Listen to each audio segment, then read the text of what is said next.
exactly like what you're going to be comfortable talking about, but everybody keeps saying that you were the trigger man. Is that accurate? Next question. Can't talk about that. Let's talk about that. Why did he end up getting shot anyway? Like, why? Especially I don't feel like the drugs were... That nigga said, were you the trigger man?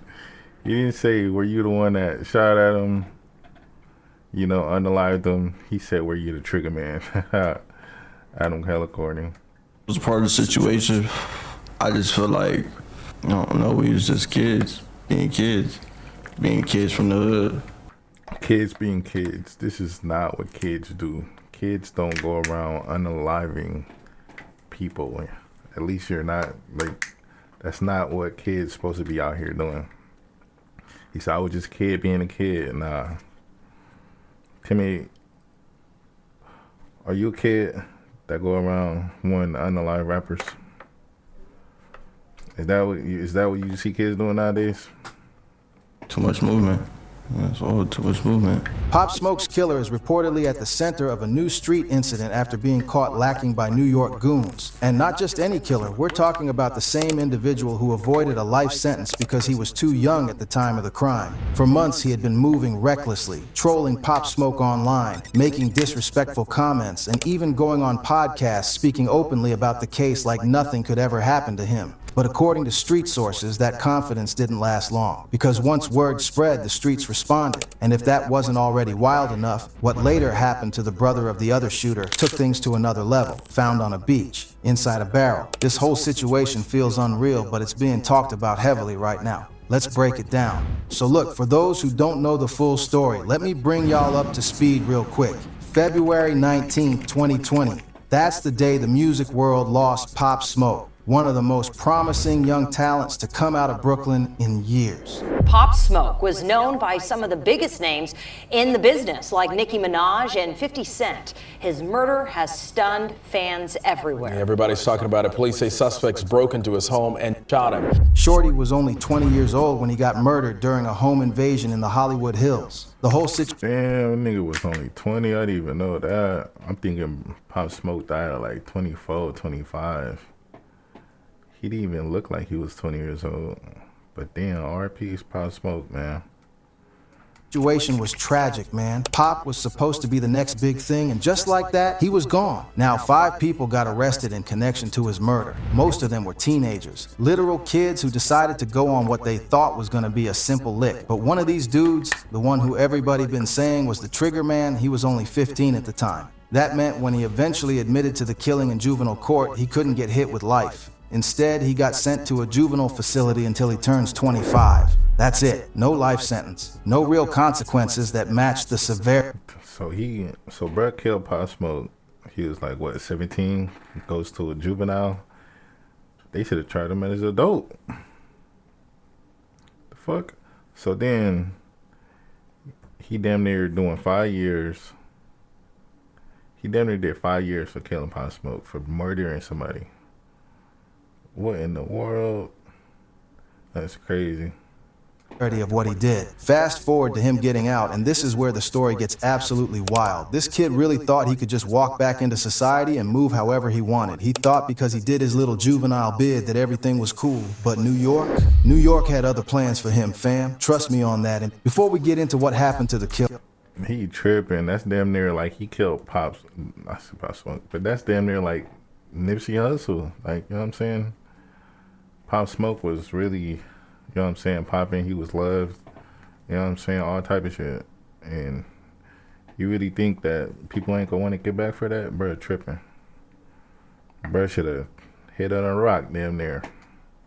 let me remind y'all why Pop Smoke's death hit so different. This wasn't just another rapper getting killed. Pop Smoke was literally changing the sound of New York hip-hop. He brought Brooklyn drill to the mainstream in a way nobody else could. Songs like Welcome to the Party, Dior, and For the Night weren't just hits. They were anthems that had the whole city moving. Pop had that voice, bro. That deep, gravelly tone that you couldn't mistake for anyone else. He had the presence, the charisma, the star power. Major artists were already lining up to work with him. Travis Scott, Nicki Minaj, Quavo, everybody wanted a piece of what Pop Smoke was bringing to the table. He was only getting started, and the industry knew he was gonna be massive. His album Shoot for the Stars, Aim for the Moon dropped after his death and went straight to #1. It stayed on the charts for weeks. That's the kind of impact he had. People weren't just more.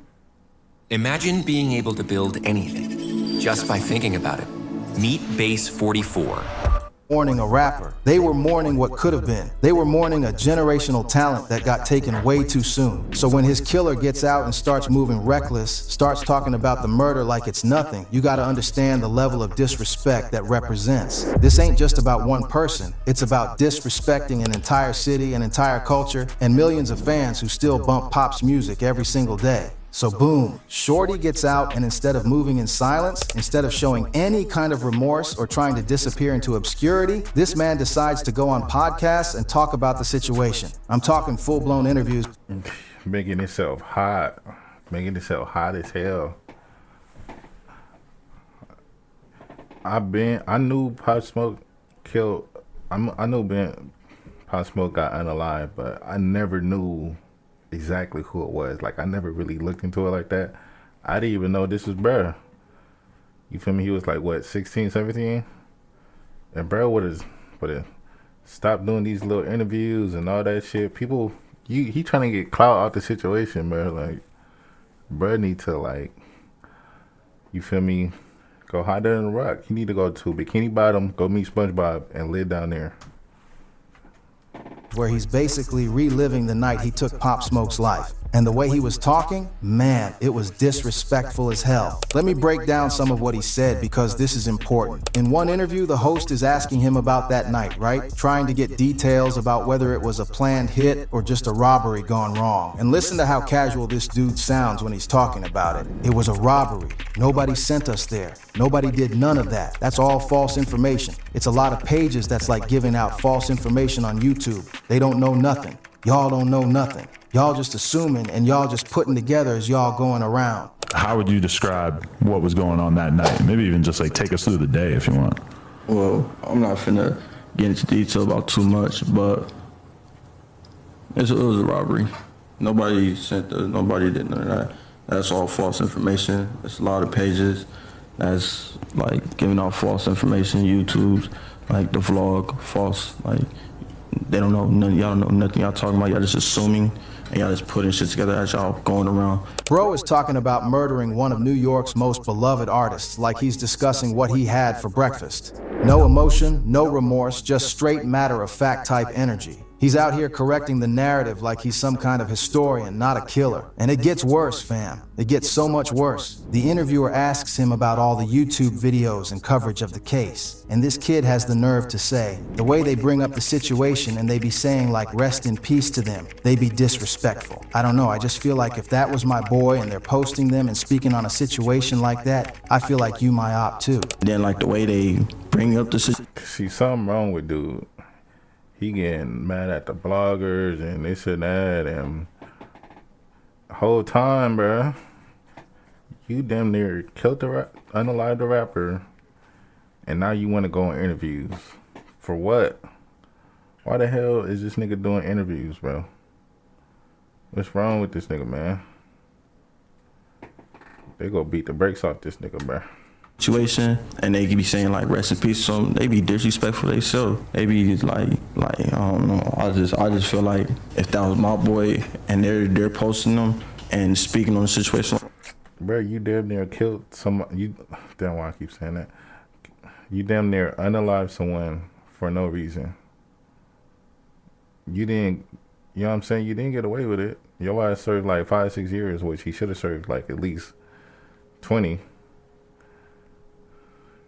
Then you want to do some interviews Like that, like I feel like you my op too. What's the disrespectful part?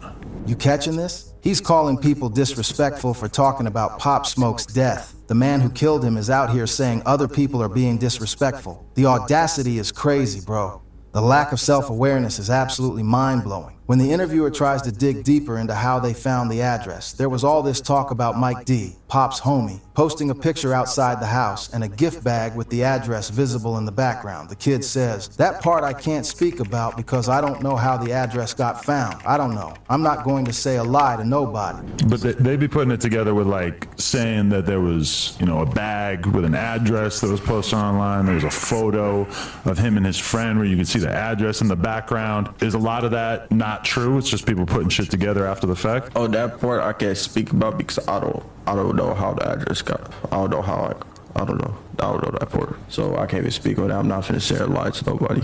But then he admits some wild stuff. He says, "I didn't know him at all. I didn't know of him. I probably seen one picture of him before and I thought he was a model. He lying. I thought he was a model. What type of dude says I thought he was a model? This whole fruity boy. You for sure knew who he was, bro. Like, everybody knew Pop Smoke, Lil Braids, you feel me? Niggas knew who Pop Smoke was. And that's even. It's like he got a good modeling career going on. I didn't know of him. One of the things that you learn in the Army, specifically are the Army values: loyalty, duty, respect, self. I probably seen one picture of him before and I thought he was a model. I was like, you got a good modeling career going on. And I thought he was just on that route, but then all this happened, I'm like, a model, bro. He thought Pop Smoke was a model. Didn't even know he was one of the hottest rappers in the game at that time. And then he has the audacity to continue. All of this happened. I'm like, I wake up in the morning. I don't wake up. I didn't go to sleep. I'm just like, damn, I'm just lost. Lost? You just took someone's life and you're lost? That's the remorse you showing? That's the level of accountability you taking? I wake up in the morning, I don't know. He for sure lost. He's lost, mentally unstable, and all of the above. Wake up, I didn't go to sleep, and was like, damn, I'm just lost. But yo, it gets even crazier when you really break down everything he said in these interviews. The interviewer asks him straight up, "Were you the trigger man?" And you know what this kid says? "Next question." That's not a denial, fam. That's basically a confirmation while trying to play it smart legally. Everybody keeps saying that you were the trigger man. Is that accurate? Next question.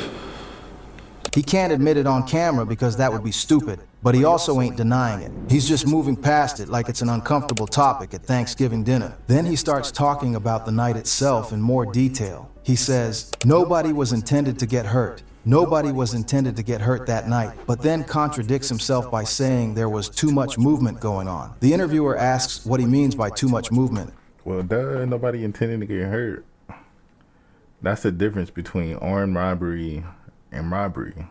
Armed robbery is a whole different worse charge than just robbery. So you an armed robber and saying nobody's supposed to intended to get hurt. That does not make sense. And he clarifies, movement from Pop Smoke, movement from everybody in the house. Too much going on. It wasn't intentionally. We wasn't on that. Too much movement. That's all, too much movement. Movement from everybody. Too much shit going on. It was too much shit going on. So it's like, it wasn't intentional. We wasn't on that. So which is it, bro? Was it an accident or was there too much movement that forced y'all hands? Because those are two different stories. And the fact that he can't keep his story straight while casually discussing taking someone's life, that's what really got people heated. He even admitted he was high that night. He said, "I was off a perk, so I wasn't really fully aware of anything." So you're telling me you made the decision to go on a robbery mission while high off pills, not even fully aware of what you were doing, and someone ended up dead, and you think that makes it better? You think that excuses anything? The interviewer asks if he and his crew had gone on missions like this before, and he just says, "Next question." Again, not a denial, just dodging. Had y'all gone on missions like this before? Next question.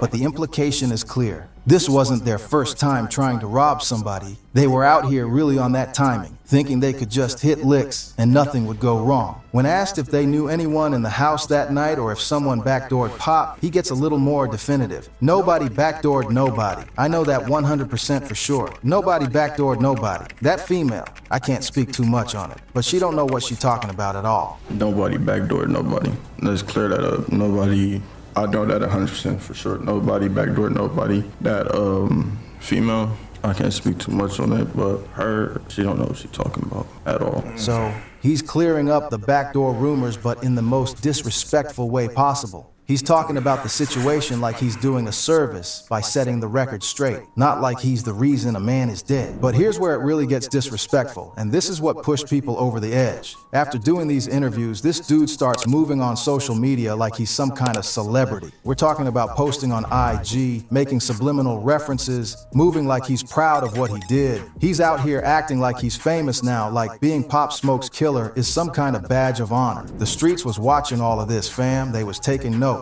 Every post, every interview, every time he opened his mouth, it was all being cataloged. He act like he killed a army. Damn, I keep saying. He act like he unalived an army of ICE agents. Oh yeah, I'm finna go out here. You feel me? Flexing, shining on everybody. You know what I'm saying? Everybody love me because I unalived some ICE agents. That's how he moving, man. That's how he moving. Bruh is wild.